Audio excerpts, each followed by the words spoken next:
All right, welcome to my 10 days of a healthy home leading up to Earth Day 2020.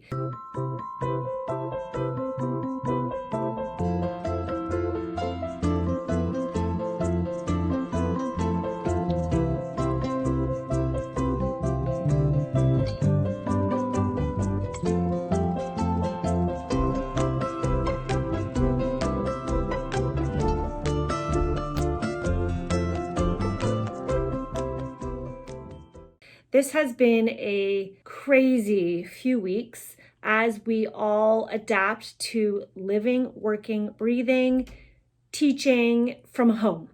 And so I think it's a really great opportunity to take stock of your surroundings and spend a little bit of time thinking about any of the home updates you do want to do, but then how you can do it in a healthy way.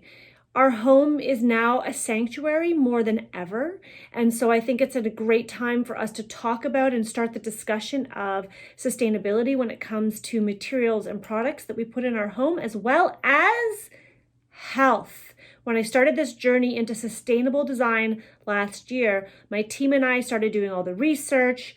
We did seminars. We had people come into our office and talk to us and teach us. And the more we learned that health and wellness are really, truly connected to sustainable design. So every single day for the next 10 days leading up to Earth Day, I'm going to share what I have learned about a product that goes into your home when it comes to sustainability and wellness. Here we go. Day one is all about flooring.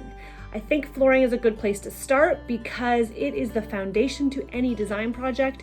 I like to call it the canvas of your design, if you will, and flooring is super important. You want to make sure that you are choosing the right flooring for your family when it comes to the needs, but today I'm going to talk about sustainability.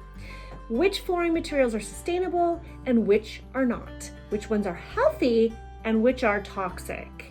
So let's start with hardwood because that's the most natural choice. Hardwood is one of the most popular flooring choices.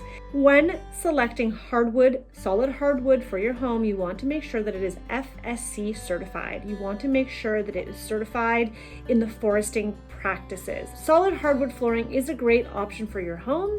It's popular because it doesn't contain any glue. You can refinish it many times over the years.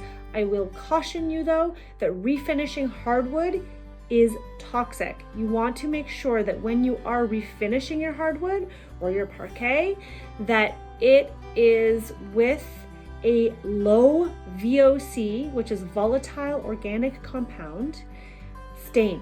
A lot of stains and sealants are extremely toxic. We just had an experience in a client's home where we were refinishing her parquet. And, we say stay out of the home for a couple of days or a day.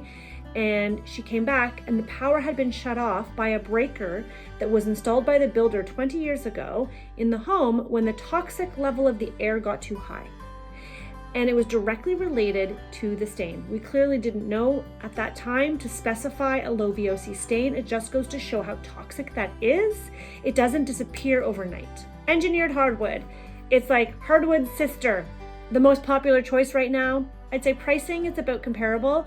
Why people like engineered hardwood is it is a little bit more forgiving with the expansion and contraction due to the structure of it. However, because it is wood stuck to plywood, stuck to other substrates, the glue that holds it all together can be toxic. So you need to look into that and make sure you're picking the right product. What's great about engineered hardwood also is it comes in many lengths. So it is something that can be very wide as well, and it can be very contemporary. Linoleum. This is one that most people don't think of because when we think of linoleum, we think of like our grandmother's kitchen. It is probably the most or one of the most sustainably friendly choices you can make. It is made of 100% plant-based material.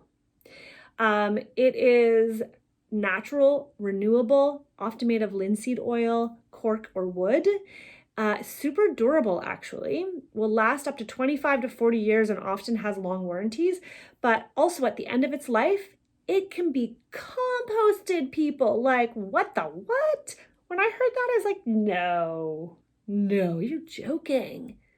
No, the people aren't joking. You can just throw it in the compost. I mean, it won't fit in your little bin under the kitchen sink, but you know what I'm saying. How amazing. Challenge with the linoleum? Finding something that's trendy and pretty and stylish. But I will task you with finding that and bringing it to me. Carpet is a great flooring choice. Conventional carpeting has been made with synthetics, which is really harmful to the environment with the production. So like, just imagine the plants, gases, carbon, bad. Also, the underpadding in carpets can release volatile organic compounds into the air. I recommend the best thing you can do is to go with a natural fiber. Always, when in doubt, go with a wool, a jute, a sisal. These are naturally occurring in the world, and the processing of them is far less toxic than the synthetic polyester carpets that you can get out there. Also, when it comes to carpet, do keep in mind that carpets do trap allergens. So even if it's a natural material, you want to make sure that you are cleaning that carpet on the regular. The beauty of a natural fiber is it can be cleaned. Be careful with sisal, it needs to be done properly. You could suffer from allergies if you don't clean it properly. However, it is still healthier as an option to do wool, sisal, jute than a synthetic carpet. Last but not least, I know it's not all the flooring, but I don't want this video to be ever long, is laminate and vinyl. I left this one for the last because it's my least favorite choice. In fact, we no longer specify luxury vinyl tile in our clients' homes, and here is why. It is absolutely the least sustainable and least healthy choice you can make for your home. People love it because it's like laminate flooring in the 90s.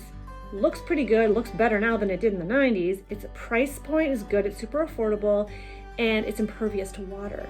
So you can put it in laundry rooms and basements. And so, you know, that sounds really great, practical.